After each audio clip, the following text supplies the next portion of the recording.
और सैनिक प्रशासन 1905 के संदर्भ में कौन सा कथन सही है? लॉर्ड कर्जन ने प्रांतीय सीमाओं को पुनर्गठित करने का निर्णय लिया।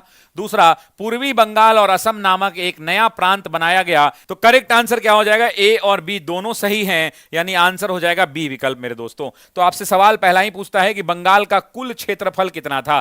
तो सभी लोग जानते हैं 1,89,000 वर्ग स्क्वायर किलोमीटर, यानी वर्ग मील जो है 1,89,000 वर्ग मील हुआ करता था।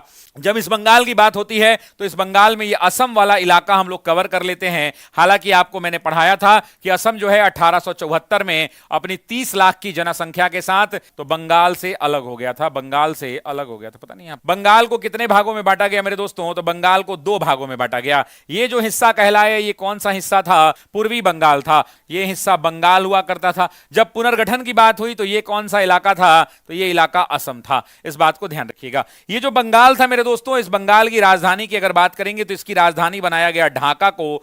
तो इसकी राजधानी कलकत्ता हुआ करती थी। हालांकि कलकत्ता जो है इस समय देश की भी राजधानी थी, यानी तो भारत की भी राजधानी कलकत्ता थी। आपको पता है कि 1872 के अंदर में दोस्तों लॉर्ड मायो हुआ करते थे, और लॉर्ड मायो के टाइम पे पहली बार जनसंख्या हुई थी। पहली बार जनगणना 1872 में कराई गई थी। इसके ठीक 8 साल 9 साल के बाद 1881 में दशकीय जनगणना की शुरुआत हुई। यह भी एग्जाम का क्वेश्चन है दोस्तों, ध्यान रखिएगा। दशकीय जनगणना का मतलब क्या होता है? हर 10 साल पे जनगणना कराना। अब जब दशकीय जनगणना हुई तो आपसे एग्जाम में पूछता है कि पहली बार दशकीय जनगणना कब हुई? तो 1881, मतलब हर 10 बरस के बाद जनगणना होगी। तो अगला जनगणना कब होगा? तो 1891 में होगा। उसके बाद अगला जनगणना 1901 का जनगणना। यही 1901 का जनगणना लॉर्ड कर्जन के लिए सरदर्द बन गया। जब यह जनगणना की रिपोर्ट आई तो इस जनगणना ने 3 चीजें क्लियर की। सबसे पहला बताया कि भारत की सबसे ज्यादा जनसंख्या वाला प्रांत तो बंगाल है, और इसने बंगाल के बारे में बताया कि बंगाल की जनसंख्या 25.4 करोड़ है,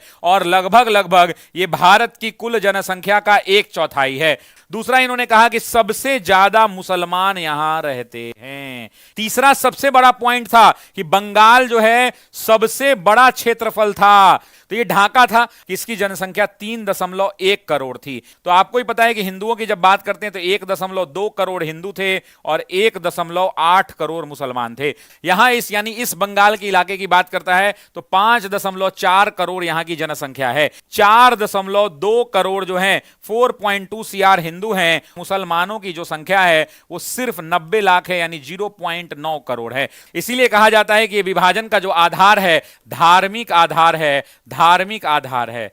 तो ये इतनी बात हो गई। ये हिंदू बहुल प्रांत था तो इन्होंने तय किया कि हम बंगाल को बांटेंगे।